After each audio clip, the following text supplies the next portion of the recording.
welcome to the Deep Dive. Today we're tackling Social Security. Specifically, we're looking into the proposed Social Security Fairness Act and what it could mean for, well, for you guys, you've sent us some articles about this act, and it's really causing a stir. What's really interesting is that this bill kind of forces us to look at a system that millions of Americans depend on, Social Security. So we're going to break it all down, look at the proposed changes, and dive into the arguments for and against it. Okay, so let's start with the basics, I guess. The bill focuses on something called the windfall elimination provision and the government pension offset. I'll be honest, those sound kind of complicated. Could you maybe explain what those are? Yeah, you're right. They don't exactly roll off the tongue. Okay, so the windfall elimination provision, or WEP, basically it reduces Social Security benefits for people who worked in jobs where they didn't pay Social Security taxes and also had jobs where they did. So like someone who worked as a teacher but then also had like a summer job in retail or something like that? Exactly. That's a perfect example. And then there's the government pension offset, or GPO. It's similar, but it affects spousal and survivor benefits. Let's say you have a firefighter who retires and their spouse worked for the city government. The GPO would reduce the spouse's survivor benefits. So it seems like this bill, H.R. 82, wants to get rid of these provisions. Wouldn't that be a good thing? Well, it depends who you ask. The bill has a lot of support in the House. Like over 330 co-sponsors, which is way more than they need for a vote. Even House Speaker Mike Johnson supports it. He's actually a co-sponsor himself. Wow, so with that much support, you'd think it would be a sure thing. Yeah, you'd think so, but it's not that simple. This is where it gets kind of interesting. Two members of the House Freedom Caucus, Bob Good and Andy Harris, they actually tried to block the bill. Can you believe this? On election night, no less. Really? Why would they do that? Well, they're worried about the cost. They tried to use this procedural move to table the bill, even though they usually need the Speaker's approval for that. Wait a minute. So even though the Speaker supports the bill, these two representatives tried to just stop it. That's wild. Did it work? Not really. It seems like they didn't follow the right procedure, and the bill is still on track for a vote. But, it shows how much tension there is between people who want to, support social safety nets and those who are really focused on keeping the budget tight. Yeah. That's a really good point. So we've got this political back and forth, but let's not forget about the people this will impact. We're talking about 2.8 million Americans here. How would their lives actually be affected? Well, the Congressional Budget Office, the CBO, estimates the bill would cost $196 billion over the next 10 years. Wow, that's a lot of money. It is. Now, supporters say that it's worth it. They argue that the WEP and GPO unfairly punish public servants, especially teachers, police officers, firefighters, jobs that often don't pay a lot and don't come with huge pensions. Reducing their Social Security benefits on top of that, well, it just doesn't seem fair. That makes sense. Yeah. If you spent your career serving the community, it doesn't seem right to then get penalized in retirement. Exactly. And then you have the opponents of the bill, mostly in the Freedom Caucus, and they are really worried about the cost. They're saying that adding this much to the national debt is irresponsible, especially when there are concerns about, will Social Security even be around in the long run? Yeah, that's a valid point, too. It's easy to say, let's be fair, but someone has to pay for it. Yeah. And it sounds like it would be the taxpayers. Right. And so you have this clash between wanting to support people who serve the public and concerns about the financial impact.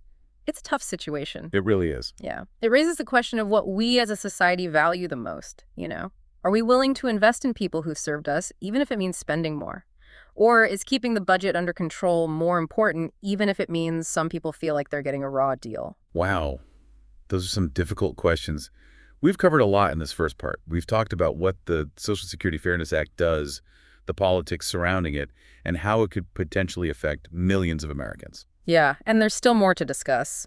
In part 2, we'll really get into the arguments for and against this bill and look at all the different perspectives. We'll also talk about Social Security in general and the challenges it faces. So stay tuned. We'll be right back with part 2 of our deep dive into the Social Security Fairness Act. Welcome back to the Deep Dive. We're continuing our look at the Social Security Fairness Act, and now we're really going to dig into the arguments surrounding it. Yeah, it's clear this isn't just a simple, yes or no issue. There are strong points on both sides, even if they seem to be pulling in opposite directions. Absolutely, and that's what makes this such an interesting case, I think. So let's start with the arguments in favor of repealing the WEP and GPO. What are the main points that the supporters are making? Well, from what we've seen, a big argument is just basic fairness. They're saying it's just not right to penalize public servants who dedicated their careers to, serving their communities. These people worked hard, paid into the system, and now they're getting shortchanged on their benefits. But that's a key point they emphasize. The It's- WEP and GPO were put in place to prevent what they saw as double-dipping people getting both a pension and full Social Security benefits. But proponents say that perception is outdated. It doesn't reflect the reality for a lot of public servants today. Right, they're not talking about people living in, luxury. They're talking about people who need their pensions and Social Security to just cover basic expenses like everyone else. Exactly. And they point out that the WEP and GPO disproportionately affect certain professions. Teachers, police officers, firefighters. These are essential jobs, but they often don't pay that well and their pensions aren't huge. So then reducing their Social Security benefits on top of that, it feels like a double whammy. Yeah, it does seem counterintuitive to encourage people to go into these important jobs and then punish them when they retire. Right. And supporters go even further. They say repealing these provisions would not only be fair, but it would also help attract and keep talented people in these fields. So there's a strong moral argument there. Mm-hmm. What about the practical side of things? What are the arguments against repealing the WEP and GPO? The biggest concern is the cost. The CBO estimated it would cost $196 billion over the next decade. Opponents say that's just too much to add to the national debt, especially with all the worries about how long Social Security will even last. That's a valid concern for sure. Mm-hmm. It's one thing to say, let's be fair, but someone has to pay for it. Yeah. And in this case, it seems like it would be the taxpayers. Exactly. And some also worry that this could set a precedent for expanding Social Security benefits for other groups, which could put even more pressure on the system's finances. So it sounds like it comes down to balancing the needs of individuals with the financial realities of the entire system. Absolutely. And this is where the debate gets really tricky. It becomes a question of values. Yeah. What kind of society do we want? Are we willing to support people who dedicated their lives to public service, even if it costs more? Or do we prioritize keeping the budget under control, even if it means some people might feel like they're not getting what they deserve?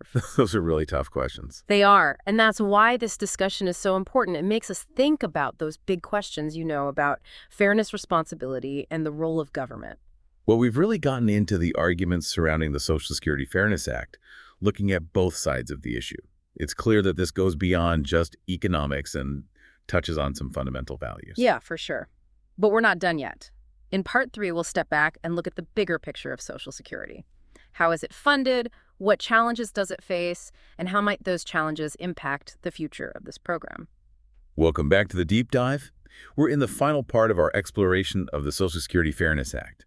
And now we're going to kind of zoom out and look at Social Security as a whole.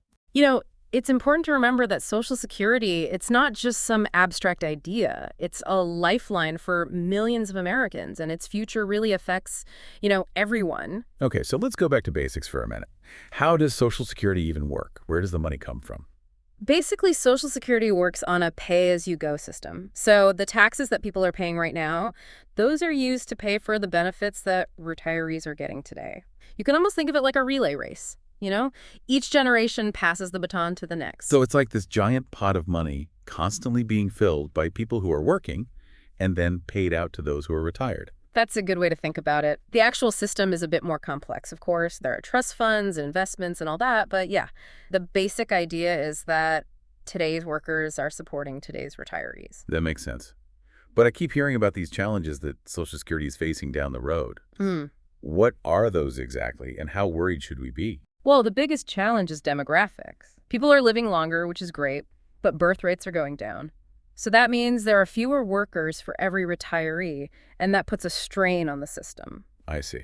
So the system works when there are enough workers to support the retirees. But what happens when that balance is off and there are more retirees than workers? That's the problem. If nothing changes at some point, the system just won't have enough money to pay everyone their full benefits. That sounds pretty bad. Are there any solutions? What can we do to make sure Social Security is still around for future generations? There are a few ideas out there, but they all come with, pros and cons. Some experts say we should raise the retirement age. Others say we should increase taxes. Some say we should change how we calculate benefits. Or maybe some combination of all those things. So no easy answers. It sounds like any solution is going to be difficult and have downsides. Exactly. And this is where the whole Social Security Fairness Act debate gets even more complicated. Because any change to the system, whether it's expanding benefits or trying to cut costs, it's going to have a ripple effect on the whole program. So it's not just about whether to repeal the WEP and GPO. It's about how those decisions fit into the bigger picture of making sure Social Security can survive in the long run. That's exactly it. It's really important for people to understand how Social Security works, the challenges it faces, and the potential solutions. Well, we've given our listeners a lot to think about, haven't we? We've explored the Social Security Fairness Act inside and out. We've looked at the arguments on both sides, and we've zoomed out to look at the future of Social Security as a whole. This is a complex issue for sure, but by understanding the details and having these conversations, we can hopefully find solutions that ensure a secure and fair retirement for all Americans. That's a great point. And on that note, we've reached the end of our deep dive into Social Security, the debates, the challenges, and the future of this crucial program. We've seen that this is about more than just numbers and policies. It's about fairness, responsibility, and the role of government in our lives. We encourage all of you to keep learning about this issue. Stay informed about what happens with the Social Security Fairness Act, and think about how these discussions might affect your own retirement plans. Because in the end, the future of Social Security is up to all of us. Well said. Thanks for joining us on The Deep Dive. We'll see you next time for another fascinating exploration of the issues that matter most.